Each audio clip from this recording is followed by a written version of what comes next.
freedom is never more than one generation away from extinction. We didn't pass it on to our children in the bloodstream. The only way they can inherit the freedom we have known is if we fight for it, protect it, defend it, and then hand it to them with the well-taught lessons of how they in their lifetime must do the same. And if you and I don't do this, then you and I may well spend our sunset years telling our children and our children's children what it once was like in America when men were free. Welcome to episode number 110, nice even round number, of Gun Freedom Radio, where we engage, we educate, and we inform. We are brought to you by azfirearms.com, the biggest little gun shop in Arizona. And I am one of your hosts, Cheryl Todd. And I'm Dan Todd. You know, before we start, I just want to say what a beautiful day it is today. How blessed we are to live in Arizona. That is really, really true. It keeps trying to inch up into the triple digits already, but it's been hovering down into the low 90s, which to us, we kind of consider that cool here in the Phoenix area. Well, today's theme is obstacles or launch pads, and I think I'm going to see what you have to say about that. All right. So, obstacles, easy for me to say, obstacles and launch pads.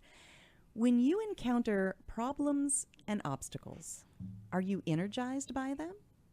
Or do they tend to serve as redirecting walls in the maze of life? I think most of us have approached obstacles and reacted to them in both of these ways. But which reaction has made the greatest impact on your life and the lives of those around you? I would hazard a guess that it is the times when we have used obstacles as launch pads to propel our lives to new heights that have truly defined us. I recently read a book.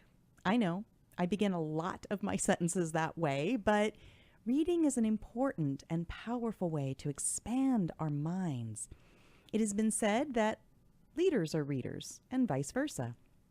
Reading allows us to step into the experience of others and to pull ourselves out of our daily routine and consider how others do life and have done life. And now with audiobooks so available, it allows us to read or listen to more books faster than we ever could have before. So I did recently read a book called The Obstacle is the Way: The Timeless Art of Turning Trials into Triumphs by Ryan Holiday. This book is full of inspiring stories of when people encountered seemingly insurmountable circumstances, situations that would shut many of us down and cause us to throw up our hands in defeat and say, "Uncle, I quit." But the author has chronicled the times when success was earned and lives were changed in ways that would never have been possible if it weren't for a journey through the impossible. I read a lot of biographies and historical nonfiction for this exact reason. Books of this kind take us through events in a person's life from the side of the obstacle that appears to be unscalable to the side where the ultimate outcome is either success or failure. And in my opinion, the best biographies allow us to see both the times when a person fell short and when they succeeded. After all, a safe, unchallenged life would make for a pretty dull book. So while it is important to be able to see that we all try and fail and try and succeed, the secret ingredients in the process are where the treasure lies. What was it about this person or that? What unique circumstances or character traits caused a person to face down an obstacle and reimagine it as a launch pad? There's so much we can learn when we look backward at the lives of those who were forward thinkers. Those of us who value and seek to protect and preserve our Second Amendment rights face new obstacles each and every day. The politicians selfishly try to build their careers by stepping on our rights. The banks attempt to choke off the access to financial resources to firearms manufacturers and retailers. Hollywood entertainers speak nonsense into our ears, attempting to change the culture of our nation to vilify guns. Neighbors and coworkers shame us by arrogantly preaching bumper sticker wisdom that they heard on what used to be the nightly news, but now is more like a gossip mill. And high school students lecture us about how they, in their infinite wisdom, will fundamentally transform the Constitution, which the vast majority of them have never even read. These are our obstacles and our launchpads. These are our opportunities to begin a new conversation, to inspire others to think differently and learn for themselves. We are who future generations will look to in order to gain new insight into how we turned our trials into triumphs. We will show what ground we can gain when we consider our struggles in a historical perspective and view our difficulties as blessings. We can redirect our energies from asking why to enacting how. And in doing so, we can inspire all those little eyes and hearts of our children and our children's children to show them how they too can turn obstacles into launchpads. Dan? Well, that's very interesting, and I kind of went back 33 years to the 987 obstacles that we had. Oh gosh, right? All the different Yes. businesses, all the different starts and stops. Right, and you know, you can look back and say, man, some of those are really hated, but they all made us stronger. Every single one of them made us stronger, and kind of either put us on the path to better or get away from the problem by going a different path. Absolutely. But Absolutely. they It's did help. You kind of, and that's kind of the trick, is when do you continue to press through, and when do you realize, oh, maybe I need to go under this thing or to the right of this thing or, over this thing. Right. So it's, but to just stay in the fight, I think, is so much a part of that lesson. But we have some amazing guests today. Who do we have coming on? Right. Our first hour, we have Martha McSally. Congresswoman Martha McSally represents Arizona's 2nd Congressional District in the United States House of Representatives. She serves on the Armed Services and Homeland Security Committee. The Congresswoman also chairs the Border and Maritime Security Subcommittee, the first Arizona and first freshman legislator ever to give this leadership role. While she is currently a Congresswoman, she is running for Senate seat being vacated by Senator Jeff Flake, and is here to talk to us about the topics that are important to her voters. Rhonda Ezell, the president and co-founder of Chicago Guns Matter. Rhonda was the lead plaintiff in Ezell versus City of Chicago. She won 2 federal lawsuits against the City of Chicago to bring gun ranges to the city for law-abiding citizens. She is a gun rights advocate and a defender of liberty. She turned her obstacles into a launch pad. Indeed, she did. Stefan Josie. In 2013, Stefan was arrested and convicted of a felony in New Jersey and faced 10 years in prison. His crime? Carrying a legally owned firearm.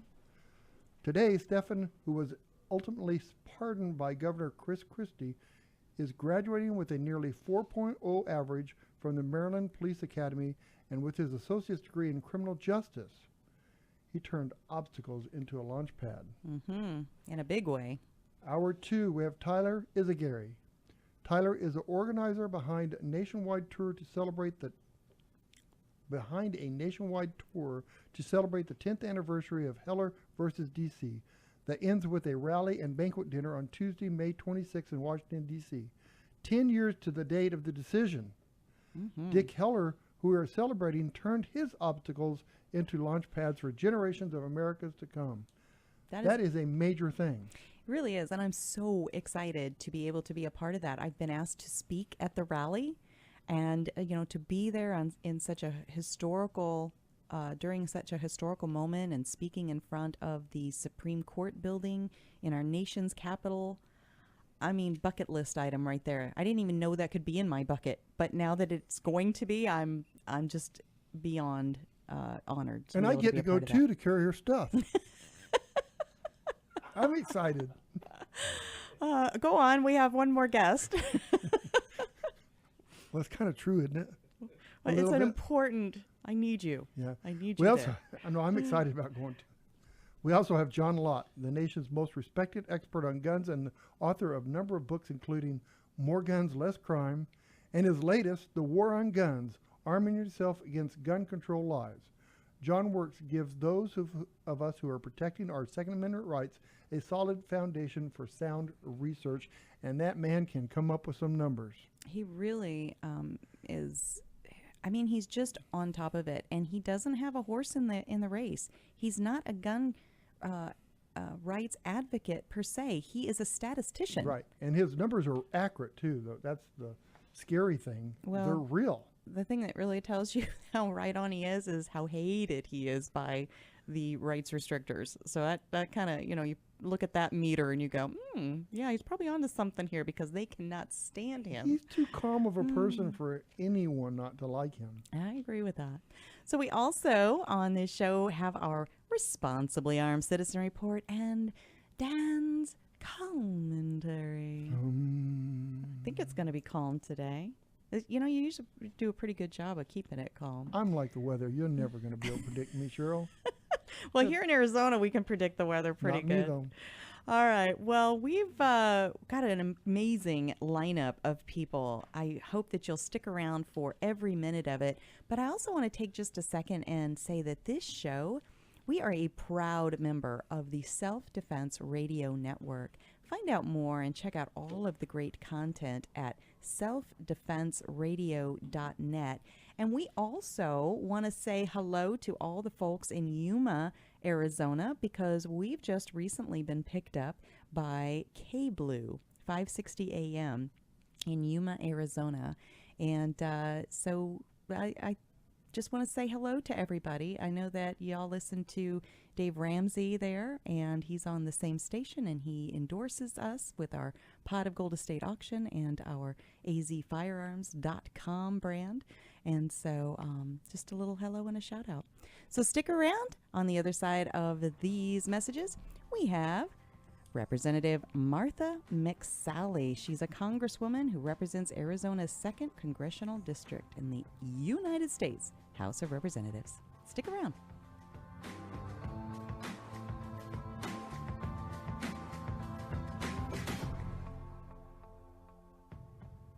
And we're back with Cheryl Todd talking about the huge gun buying event at azfirearms.com. Oh, AZ, I get it, as in Arizona. Yes, but... Oh, or AZ, as in everything from A to Z. Well, yes, that too. But what I'm telling everybody about is that azfirearms.com is having a huge gun buying event to buy your old firearms all across Arizona and everything from A to Z. That's great news. See, my grandpa left me an old shotgun and it's just sitting on a closet shelf at home, so I can bring that into azfirearms.com and sell my gun? Absolutely. azfirearms.com buys, sells, trades, and even consigns your old firearms. Any vintage, any style, military, long guns, handguns, hunting, or home protection. Single items or entire collections. We offer the highest value for your used firearms in a safe and friendly environment, staffed by knowledgeable people. azfirearms.com is in Old Town Avondale off I-10 and Dysart Road. Come on down to the huge gun buying event every day through the end of the month at the biggest little gun shop in Arizona. And for all your firearm and ammo needs, visit azfirearms.com.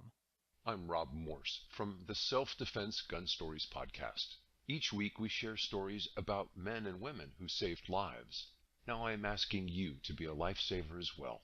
The Second Amendment Foundation protects our rights to keep and bear arms. They defend our rights in courts from coast to coast. Today, they need our help.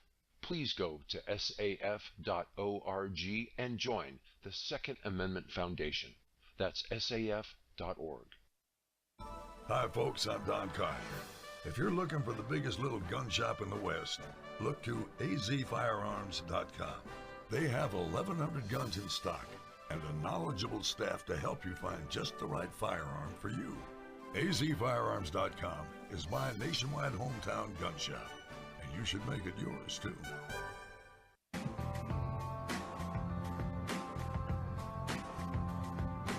Welcome back to Gun Freedom Radio, where we engage, we educate, and we inform. We are sponsored by azfirearms.com, the biggest little gun shop in Arizona. And we are so excited to be looking ahead at the list of amazing guests that we have coming on today. Our first guest is Martha McSally. Now, Martha McSally is currently a congresswoman who represents Arizona's 2nd Congressional District in the United States House of Representatives. She serves on the Armed Services and Homeland Security Committees. This congresswoman also chairs the Border and Maritime Security Subcommittee. She's the first Arizonan and the first freshman legislator ever given this leadership role. While she is currently a congresswoman, she is running for the Senate seat being vacated by Senator Jeff Flake. And she is, we're just now connecting with her on the phone, the joys of a live broadcast, right? Where the phone lines sometimes they really are our biggest asset, and sometimes our most frustrating liability is, the technology involved.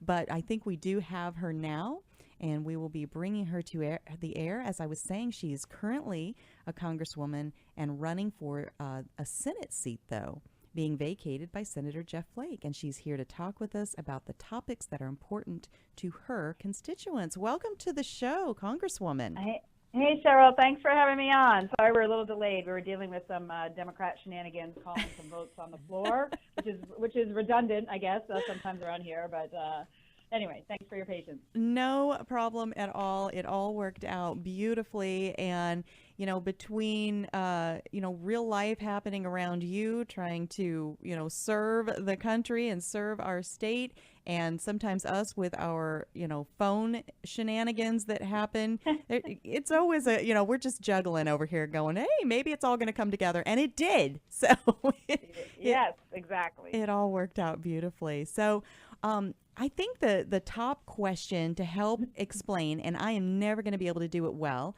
so I just want to ask you, so you are currently a congresswoman, and that is one arm of the government, right? You are seeking a seat in a different arm of the government, and that is the Senate. So just give us a quick lesson in how all of that functions, and why your shift. What are you moving to? Sure. Well, for just a little bit of my background before I answer that, I served 26 years in uniform, fought for our country. I was an A-10 Warthog pilot, deployed 6 times to the Middle East and Afghanistan, and 325 combat hours, and retired as a full colonel after those 26 years. And part of our culture in the military is we don't walk by a problem. And when you feel frustrated about something, you have to be willing to step up and do something about it. So that's why I stepped up initially to run for the House. I found myself yelling at the television, wondering what those guys were doing in D.C., and just really felt the call to duty that I had to do my part, to make a difference. So it took a long time. I ultimately won by 167 votes in 2014, in the closest race in the country. But I've been now serving. This is my 2nd term, so I've been here just a little bit of time. This place is definitely its own environment. It's more frustrating than some of the places I've been deployed to. But I will tell you, we've the House is the people's house. There's 435 of us. We're the closest to the people. We get reelected every 2 years. We're supposed to, by the founding fathers' design, be the passion of the people and the closest to what's on the people's minds. The Senate, the description that's been given to me is the House is like a hot cup of coffee spilling over, and the Senate on the other side of the Capitol was supposed to be the saucer that sort of catches the coffee and before it spills and stains your floor. And there was supposed to be a more deliberative body. There was supposed to be more consensus oriented. They're elected every 6 years. They're supposed to be more looking at the big picture. That was the intent. But what I will tell you is I'd worked for Senator John Kyle as a legislative fellow when I was active duty in the military. have tremendous respect for him. He's a great example, for our country and our state. But what has happened over the last years, and especially since President Trump got elected, it started under Harry Reid for sure, but especially under President Trump now, the Democrats have been obstructing literally everything over the Senate. So we say the Senate is where bills go to die, right? Like we send really good legislation over there, and they, for a variety of different reasons, are not able to move some of it forward. And you just look at there's about close to 150 appellate court justices positions that are open. These are lifetime positions. It's the role of the president to nominate people, and it's the role of the Senate to confirm them as long as they're qualified. They don't have to agree with them. It's just, are they qualified? And the Democrats are dragging out these votes, and they're obstructing, and they're delaying. And at this rate, it's going to take years. It's going to take, someone said, almost 10 years to confirm all the appointments of the Trump administration just for the sub-cabinet positions. This is ridiculous. So I want to go over to the Senate because there's a lot that needs to get done, and I think we need somebody with my fighting spirit and my background and my record of serving and sacrificing for our country in order to kind of light a fire over there so that we can push some of our hard priorities forward to keep the country going in the right direction here and to protect our freedoms and our way of life. Wow, that was really well said. And I forgot to thank you for your service. Holy cow. Absolutely. You have really given of yourself to our nation, and I really appreciate that. So I loved your analogy. I'd never heard that before, that the House is a hot cup of coffee bubbling over. So lots of activity and passion. And then the Senate is like, just kind of like, all right, let's catch these drops. Let's not, let's get them all ordered. And that is very interesting. I'd never thought of it that way before. Yeah, the problem, though, is that, we've passed over 550 bills or so this Congress, like since President Trump was sworn in, this Congress, so a year and a half, and about over 450 of them are just lingering over in the Senate. Now, some of these are like really deeply divided issues. Some of them shouldn't be, but the Democrats make them divisive issues. Some of them we have sincerely held different views, on the issues. But we've, because of their rules, you need 60 votes in the Senate to procedurally move to a substantive vote, and they have weaponized that. Even if they disagree on the substance, they've weaponized delaying and blocking legislation. But some of this legislation that we pass in the House is like unanimous legislation that is still lingering over in the Senate and just dying over there. So something definitely needs to change. It really does. And, how frustrating for the people that have hired, basically, our representatives to be there to do our work, to, take something that everybody said, yes, this is good, or to take a judge that there's no reason to say no to, right? Right. And just keep just putting molasses into the clockworks. It's right. They're just trying to run out the clock. So there, for example, this is a little wonky, but there's some rules that the Senate is considering when it comes to some of these appointments and nominations that are going to pass. It's not a question of whether they're going to pass or not. When they do the final cloture vote to stop debate, the Democrats are still demanding to use the entire final 30 hours of debate, even though they're not actually using it up. They're just taking up the calendar is what they're doing and dragging it out so no other work or no other appointments can get done.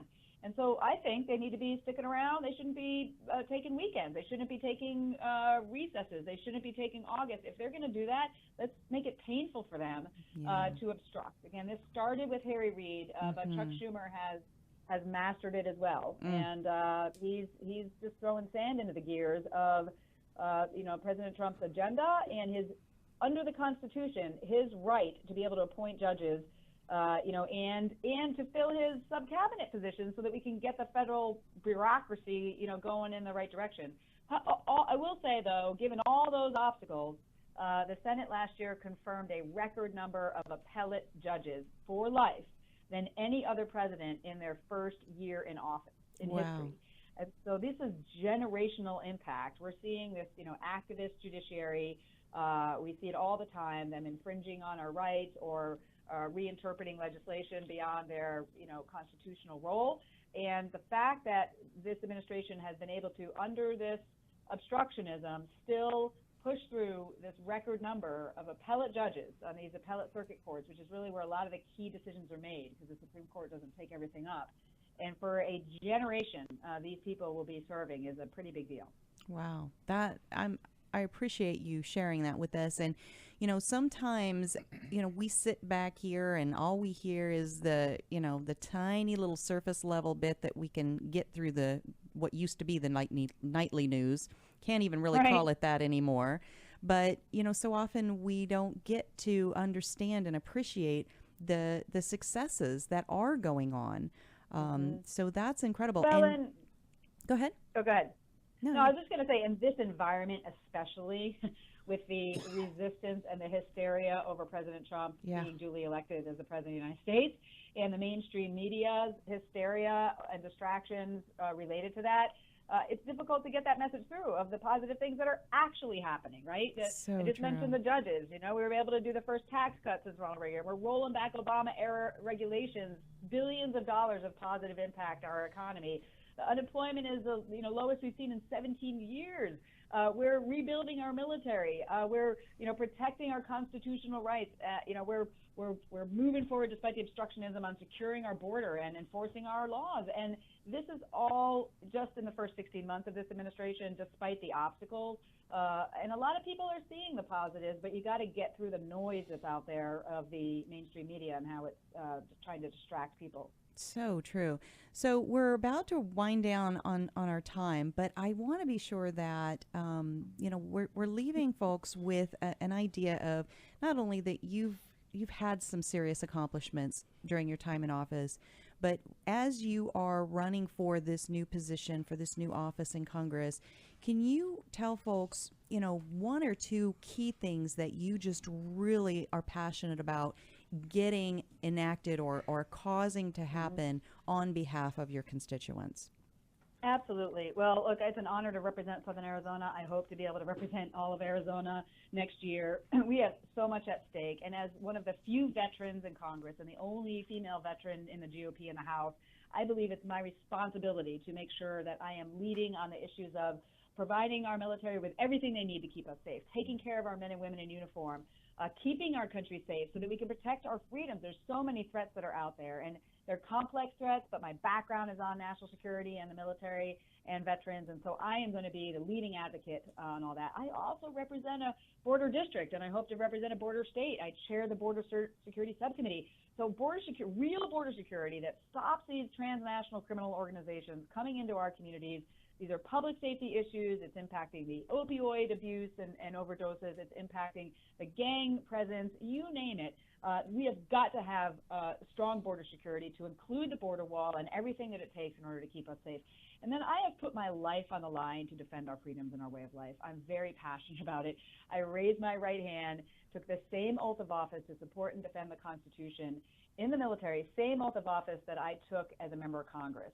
So I see this as my continuation of my service. Again, I was willing to put my life on the line. I did put my life on the line for them. I actually put my career on the line to defend our constitutional rights. I know your listeners care about the Second Amendment. We've got to protect our right to bear arms. It's under assault, and all of our other constitutional rights that are just constantly under assault. And we need strong leaders and fighters that are going to stand up based on what the truth is to protect these things that are the foundation of our way of life in our country. And again, I've shown with my life that I'm willing to even die if needed to for this cause, and I'm going to continue to serve and fight over in the Senate for that. Excellent. Thank you so much. I really appreciate. I know our schedules were awkward to fit together, but this was so good. Thank you for making this happen. Thanks a lot, Cheryl. And please tell folks just real fast how they can reach out, learn more about you, maybe, support you with donations or with their volunteerism, and then we'll have to run. Great, thanks. It's McSallyforsenate.com, all one word with the FOR spelled out. We need all the help we can get. This is going to be the top race in the country.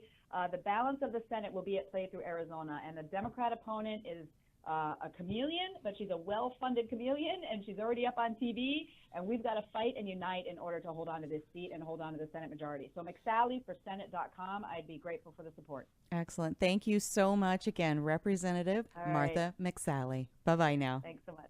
Bye. All right, well, stick around. We still have Rhonda Ezell coming right up. Now, she is the co-founder of Chicago Guns Matter, and she went up against the city of Chicago to win 2 federal lawsuits. Very interesting. Stick around.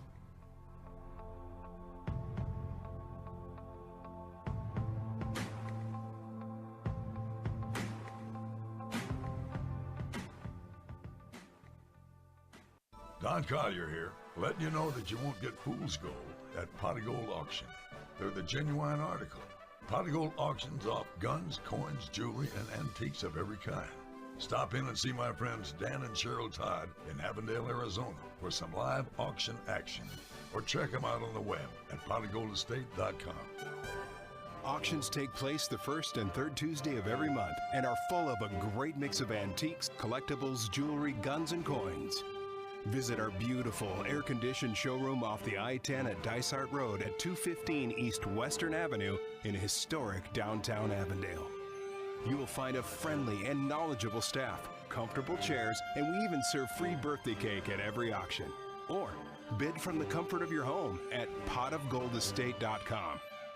Don't miss out. Everything is gone at potofgoldestate.com. Hey everybody, this is Joey Rocket Shoes Dillon, world champion gunslinger and Hollywood gun coach. In the Westerns, there's always a good guy and a bad guy, and sometimes the ugly guy. And I always root for the good guy, which is why I'm here to tell you about the good folks over at azfirearms.com. They are straight shooters and always give you the best deal in town. azfirearms.com is the biggest little gun shop in Arizona and have something for every single gun enthusiast. Long guns, pistols, hunting, military, law enforcement, home protection, you name it. And when you've got some guns to sell or trade in and trade up, azfirearms.com are the folks to see. Geez, they bought a cannon once. They are family owned and operated, friendly staff, courteous, totally reliable. azfirearms.com will give you the best value for your used guns. So stop in, see my friends Dan and Cheryl Todd at azfirearms.com in Old Town Avondale off the I-10 and Dysart Road, and tell them Joey Rocket Shoes Dillon sent you. Thanks for sticking around. You are with GunFreedomRadio, where we engage, we educate, and we inform. We are brought to you by azfirearms.com, your nationwide hometown gun shop. Well, our next guest is Rhonda Ezell, the president and co-founder of Chicago Guns Matter. Rhonda was the lead plaintiff in Ezell versus City of Chicago. She won 2 federal lawsuits against the City of Chicago to bring gun ranges to the city for law-abiding citizens. She is a gun rights advocate and a defender of liberty. Welcome to the show, Miss Rhonda. Good morning, Cheryl. How are you? Thank you for having me. I'm so excited, and I'm nervous that I've butchered your name like 5 times already. It's okay. It's okay. How do you say your last name? Ezell. Ezell. Gotcha. Ezell. All right. I'm saying it like a thing you put a painting on, easel. So I will stop that. Rhonda, thanks for coming in. This is Dan. How are you doing today? I'm good, Dan. How are you this morning? Thank you guys for having me.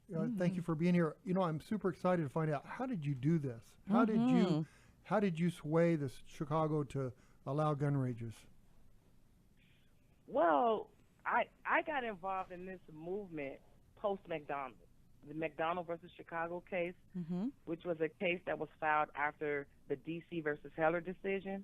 Mr. Otis McDonald, along with David and Colleen Lawson, sued the city of Chicago for the right to have a firearm inside of the home, you know, of course, winning their case at the Supreme Court level.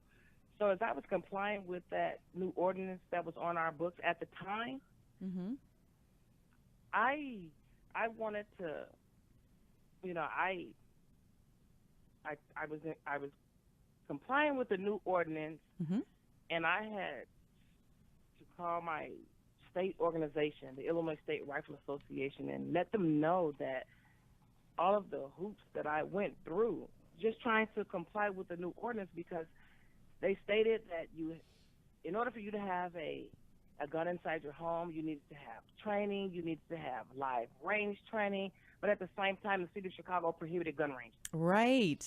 There's the trick of so much of these rights restrictors nonsense.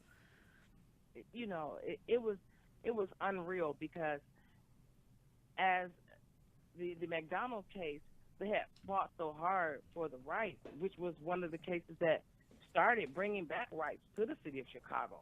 So I'm complying with these rights, and I'm going through a lot of things, and it was unbelievable. So I said, hey, look, I need to talk to somebody.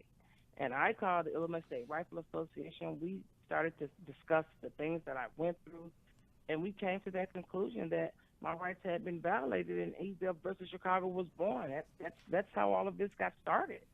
Wow. You know, and there's so many people that go, you know what, I'm just one person, and this is the whole entire city of Chicago, and it's too complicated, and what can I possibly do? And what is it about you that you were like, nope, I am one person, and I'm the one person that's going to do something about this? Well, with me, I'm a fighter. Mm-hmm. So I figured that if we own firearms, we have this right, we are firearm owners, why isn't there a place for us to go and continue our education in firearm safety?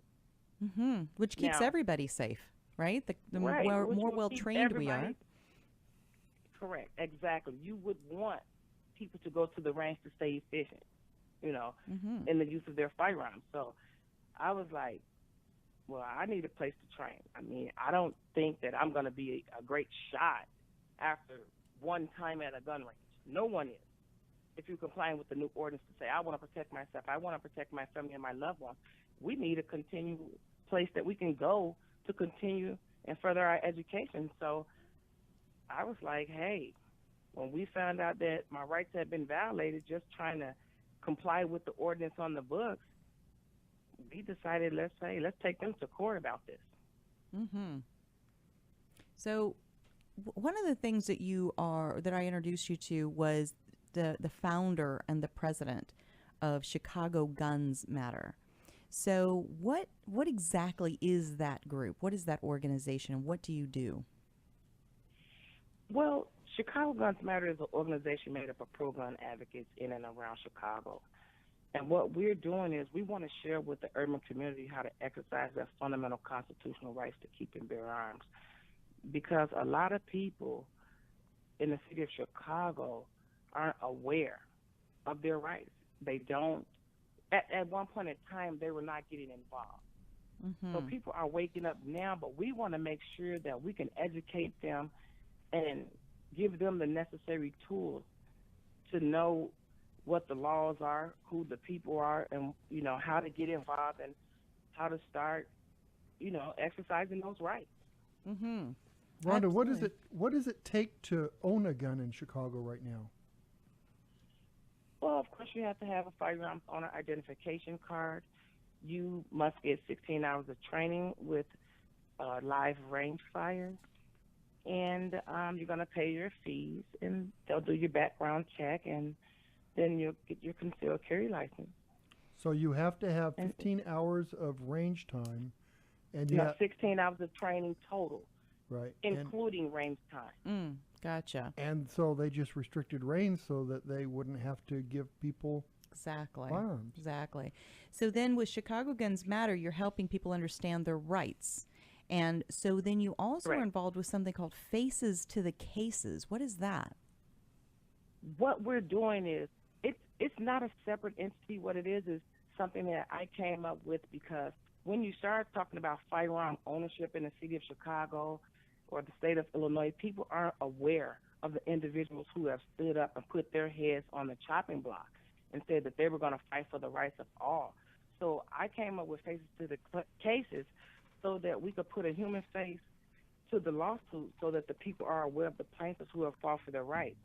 I just want to make sure that the people get the education and knowledge of the history of firearm ownership in the city of Chicago. Mm-hmm. It's so important. I mean, and with all this noise going on with the high schoolers out there lecturing us about how they're going to change the Constitution that 99.999 of them have never even read, right? They don't know what it is. They haven't even taken a test to graduate high school yet. So. Yeah. So there's all this noise out there, and it just clouds everything up. But as long as the rights restrictors get that underlying feeling in our stomachs that guns are bad, they're wrong for your life, that kind of thing, then they don't really care what kind of nonsense lies they pile on top of that feeling. And so how is that impacting the things that you're trying to do there in Chicago? Is it causing people to, kind of go, wait a minute, you're not going to tell me what I can and can't do. I'm going to go find out for myself. So is it energizing the things that you're trying to do, or are you finding that you now have a higher hill to climb to get to reason with people? Well, the city of Chicago is a hard nut to crack within itself. So the fact that the kids are doing what they're doing has no bearing on Chicago, believe me, because we see crime at a high rate each and every day, each and every weekend. So at the end of the day, it does not affect what I've done at Chicago Guns Matter or what we've done here, because we are the plaintiffs. We have fought the cases. The cases have been fought. The cases have been won. The foundation has been laid. That can't be changed. So we've done our part, but we see what they're crying about, but nothing that they're asking for does anything to combat violence, especially what we see here or what we deal with here in the city of Chicago. So what, as we're about to run out of time, what is next for you? What is your next accomplishment you've got your eye on, and how do people find out more about Chicago Guns Matter? Well, my main goal at this point, my top priority is to bring the first brick-and-mortar gun range to the city of Chicago. And it's important because we have nearly 3 million FOIA card holders, and we have nearly 300,000 concealed carry license holders. But the city of Chicago needs a gun range here. That is my top priority.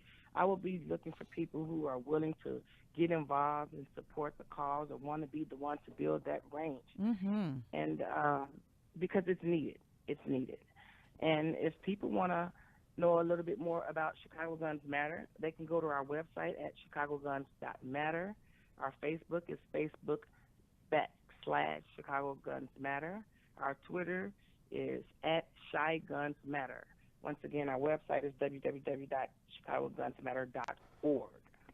Awesome. And that's how they can get in contact with us.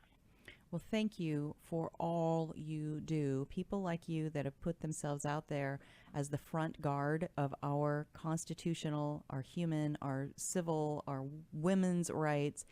You are so valuable to us in the work you do and in the example you set for future generations. So, Rhonda Ezell, no, I still said it wrong.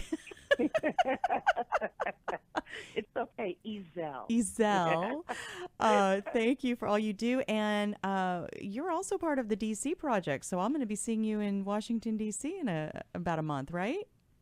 Yes. I'm glad that I was invited, so I'm really looking forward to that. That's going to be exciting. All right. Well, thank you again so much. We will be seeing you soon, and we'll check back and see how things are going with Chicago Guns Matter. Thank you so much. Bye-bye. Thank you, Shirley Dan, for having me. Absolutely. Thank you. Bye-bye. All right. Well, stick around because we still have Stephen Josie waiting in the wings. In 2013, he was arrested and convicted of a felony in New Jersey, facing 10 years in prison for carrying a legal firearm. He has now turned his life around in amazing ways. Stick around. We're going to talk with Stephen Josie.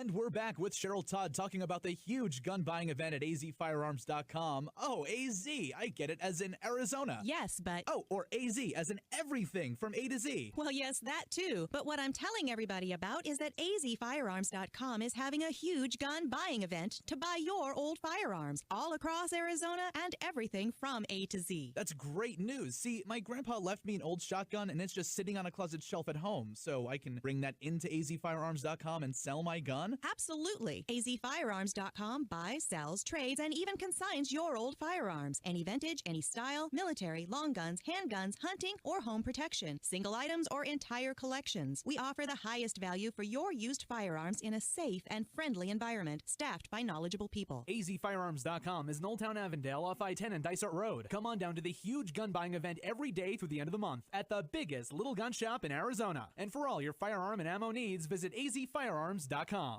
I'm Rob Morse from the Self-Defense Gun Stories podcast. Each week we share stories about men and women who saved lives. Now I am asking you to be a lifesaver as well. The Second Amendment Foundation protects our rights to keep and bear arms. They defend our rights in courts from coast to coast. Today, they need our help. Please go to saf.org and join the Second Amendment Foundation. That's saf.org. Don Collier here, letting you know that you won't get fool's gold at Pot of Gold Auction. They're the genuine article. Pot of Gold auctions off guns, coins, jewelry, and antiques of every kind. Stop in and see my friends Dan and Cheryl Todd in Avondale, Arizona for some live auction action. Or check them out on the web at potofgoldestate.com. Thanks for being with us today. We are so glad you are with us with GunFreedomRadio, Radio, where we engage, we educate, and we inform. We are sponsored by azfirearms.com, the biggest little gun shop in Arizona. And if you have missed any part of this show, be sure to go to our website for the recording, GunFreedomRadio.com. Click the On Demands tab, and you can binge listen to your heart's content, all 110 episodes. And if you want to put a face to a voice, we have a guest tab. Click on that. You'll see pictures and bios and links to books people have written and articles that have been done about our guests. It's just an incredible resource. Spend some time there and get to know the Second Amendment community in ways that you probably never would have otherwise. So our next guest is Stephan Josie. In 2013, Stephan was arrested and convicted of a felony in New Jersey, and he faced 10 years in prison. His crime? Carrying a legally owned firearm. Today, Stephan, who was ultimately pardoned by Governor Chris Christie, is graduating with a nearly 4.0 average from the Maryland Police Academy and with his associate's degree in criminal justice. He has absolutely, in line with our theme today, he has turned his obstacles into a launch pad. Welcome to the show, Stephan. Hi, how are you? Thanks for having me. We are so excited. My husband Dan's here with us as well. Thank you for coming on the show, Stephan. So what happened? You got arrested for carrying an illegal gun? Yes, sir. In 2013, I was pulled over for a minor traffic violation, and I let the officer know I did have my firearm in the vehicle, and they took the firearm, let me go. I gave them all my credentials that went with the firearm as well, let them know that I was working armed security for Loomis at the time, and they took the firearm, let me go. They told me to come back in on Monday to square the issue away, and when I went in on that Monday, they placed me under arrest and charged me with a second-degree felony, which carried a mandatory minimum of 5 years in prison with a maximum of 10 years. So you were licensed to carry a gun in New Jersey with your armed security, and you were in New Jersey, and they arrested you, and they put you in jail. I was not in jail. They released me on my own recognizance that day, and I just had to appear in court, and I was going back and forth to court, and they pretty much put me in a position to where as though you either plead out or you can take this to trial and face a mandatory minimum of 5 years in prison due to the Graves Act offense in New Jersey. So you pleaded with them? I took a plea deal because I was scared. You know, Sure. I've never been in trouble before. Sure. And the system puts you in a position to where you know, it's either that or you go to trial, and if you're convicted, you have to go to jail. You know. Yes. Right. It costs thousands. But what was their justification for that? I mean, don't they have to say you broke the law by doing this? You didn't break a law. Yes. Yeah, I didn't really. Technically, I didn't. But, you know, being in that position and, you know, being scared, I didn't know what to do. So I took the best option I had available for myself, was to take a probationary period deal just so I could be here for my family, you know. And when that happened, I took the plea deal for it gave me a year of probation. I pretty much reached out to all my resources that I had, and it made it to national news. And in 6 months, I turned it around and got a full and free pardon and was able to relocate to Maryland. Thank and God. Here I am today. Did they charge you with a felony charge? Yes, sir. And I was charged with 2C39-5V, which is an unlawful possession of a firearm. So unbelievable. Your whole life changed there. What did Christie do how'd you get connected with him? Well, I started up a change.org petition, and it had about probably 100,000 signatures. I reached out to NJ.com, and when it reached to NJ.com, it was like the biggest story in New Jersey for about two to 3 weeks. It stayed at the top news, and then ever since then, all the national news, the NRA news, they reached out, and I was just doing a lot of interviews, and it got to attention to where the Governor Christie ended up calling me into his office, and I sat with his people, and a few months later, ended up issuing a free pardon, and I was able to move and fulfill my dream. This is so similar to what happened with Shaneen Allen. Were those two things like close in time? I don't remember when Shaneen's thing was. Yes, it was. Only thing is with me, I think it might have been first, if not around the same time. But it was just a nightmare for herself and myself. I cannot even imagine, but thank God people could see the injustice. They rallied around you. It caused that pressure to be put on the governor, because without that, this is such an injustice. And you know these kinds of things happen every day somewhere in the country because of unjust laws and people misusing the laws that are on their books. I'm just so thankful that you were able to do what it took to get to the place of being pardoned. And so this sounds like kind of a silly question, because I imagine it changed you in every conceivable way. But how did it change you, and how did it change your life? Because a lot of people could have gotten bitter, right? They could have gotten shut down. And it sounds like it kind of, made you stand up and go, oh, heck no. Well, it changed my life because I pretty much lost everything. I went through my whole savings to do this, and I pretty much lost everything. I lost my vehicle. I would have been homeless if it wasn't for my family, because, I was working, and with this, I couldn't find a job because I was convicted felon. Everything, my whole life just went down the drain. And I was just able to stay strong and stay consistent and fight my way through it. Anybody would have just took it and just sat down with it, but that's not the type of person I am. Yes. You are awesome. Stefan, did Loomis, you were working for Loomis at the time, did they step in and try to help you at all? Not at all.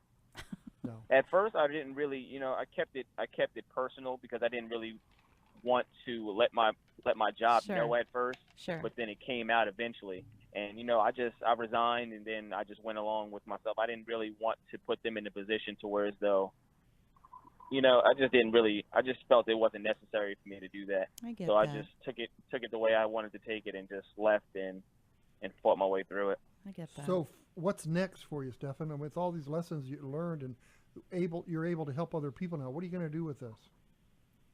I will continue definitely to be an advocate and help other people, help the youth, and let them know that there's still a way for you, even if you get caught in a position to where as though you think you have no hope. There's always hope.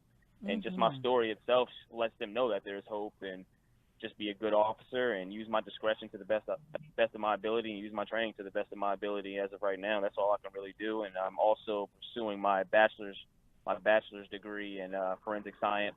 So I'm looking at a few different universities as well while I'm policing the community. Did your career path change because of this, or were you always going to go into law enforcement and criminal justice I was always forensics? going into law enforcement since I was about 18. Mhm. See, the thing is, New Jersey, you have it's a civil service state, so you really can only apply every 3 years. Mhm. So at the time when this whole ordeal happened, I received a 97.160 on my exam, so I was number 1 for North Brunswick Police Department when I went through this issue. So I had to resign from the process, and then once I was pardoned in the Middlesex County, they didn't take me because they said, "Oh, you had a conviction, you were pardoned and expunged, but that doesn't matter." So that's what made me leave New Jersey. They wouldn't take me after that. Okay, and that's how you ended up in Maryland. I gotcha. Well, Stefan, Yes, our ma'am. theme today is obstacles and launch pads, and I look at this as this problem that you had. It's a launch pad for you because look at what you're going to be able to do when you're out policing, helping people, and not getting in the same position that officer put you in. You're going to be able to help people from your lessons. Oh, definitely. You know, it's all about discretion. Officers have discretion, and you have to be able to use that. Even though we're here to enforce the law, we're also here to correct and counsel. You know, it's not all about just handcuffing an individual. We know the law. Somebody might not know the law. We have laws that are updated and mandated daily, so we need to know that. So not everybody else knows everything that's out there in the book. So that's what we're here to do. We're here to coach and counsel, and I feel as though every officer should use the discretion and correct people's mistakes. That's awesome. What would you think? What would you have wished that officer would have done when you got pulled over? I would say use his discretion. If something needed to be done, then I would say he could have done it. But the officer did let me go. He let me go, but I guess when it went to the higher ups made that decision. It wasn't really the officer's decision because he used his discretion. He could have said that, okay, he has a firearm. I don't care. I'm going to arrest him. They didn't arrest me. They let me go. They believed everything I said. Everything checked out with the firearm. But when I went to go claim the firearm, that's when I was placed under arrest by the detectives. So it really wasn't the officers doing or the sergeants doing. It was really the higher ups in the department.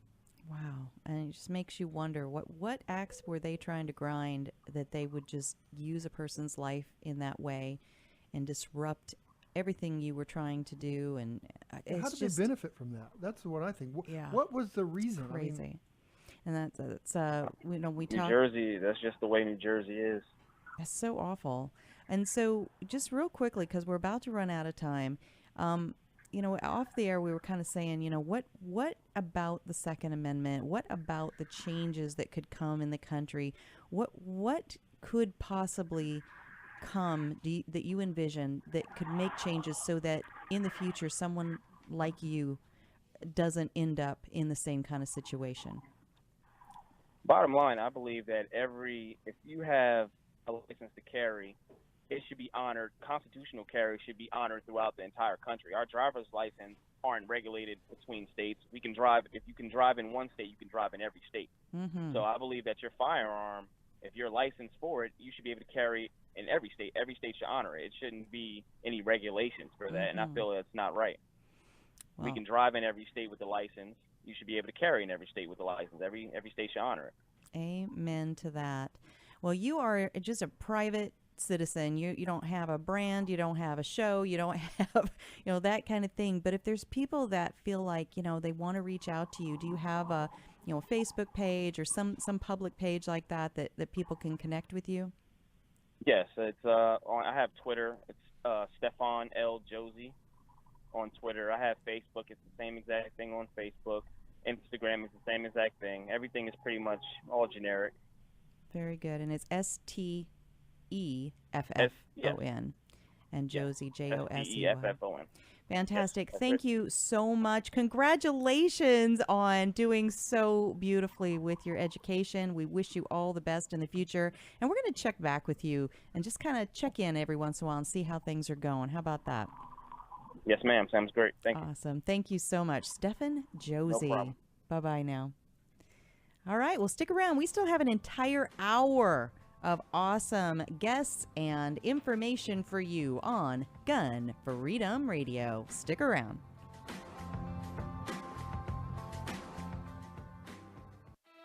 When you're working hard to beat debt, you've got to think of creative ways to get your income up. Here's an idea. Sell some stuff at auction. Start with locally owned and operated potofgoldestate.com. The owners, Dan and Cheryl Todd, have over 60 years of combined experience in selling antiques, collectibles, guns, coins, and jewelry. And over their many years in business, they've earned the trust of thousands of people just like you. Whether you're saving for a rainy day emergency fund or paying down debt, let potofgoldestate.com help you get the extra cash you need. Potofgoldestate.com will purchase your items outright, or you can consign them to their twice-a-month online auction. Pot of Gold's nationwide online auction is a great place to get top dollar for your collectibles. They specialize in everything from antiques, coins, high-end collectibles, to cars, boats, guns, and more. Get started today at potofgoldestate.com, or visit them off I-10 and Dysart Road in historic Avondale for some live auction action. For more information, visit potofgoldestate.com. That's potofgoldestate.com. Hey ladies, Cheryl Todd here from azfirearms.com. Many of us ladies are taking the important step of becoming responsibly armed, but it can be an intimidating process. And with all the politics swirling, a first-time gun buyer, whether a guy or a lady, might feel uncertain about where to begin and who to trust. At azfirearms.com, we are a small, friendly, family-owned shop that specializes in first-time gun buyers. We are staffed with knowledgeable people who are ready to help answer all of your questions. My husband Dan and I pride ourselves on having a safe, no-pressure environment. Once you have decided on a purchase, azfirearms.com partners with professional firearms instructors who will train you to become a responsible, safe, prepared, and proficient gun owner. So ladies and gents, when you are looking for personalized service and a huge selection, come to azfirearms.com in Old Town Avondale off the I-10 and Dysart Road, or visit us on the web at azfirearms.com. Hey, this is Lloyd Bailey, the Armed Lutheran, host of the Armed Lutheran Radio podcast, reminding you that the podcast you're listening to is a proud member of the Self-Defense Radio Network. Check out all the great content at selfdefenseradio.net.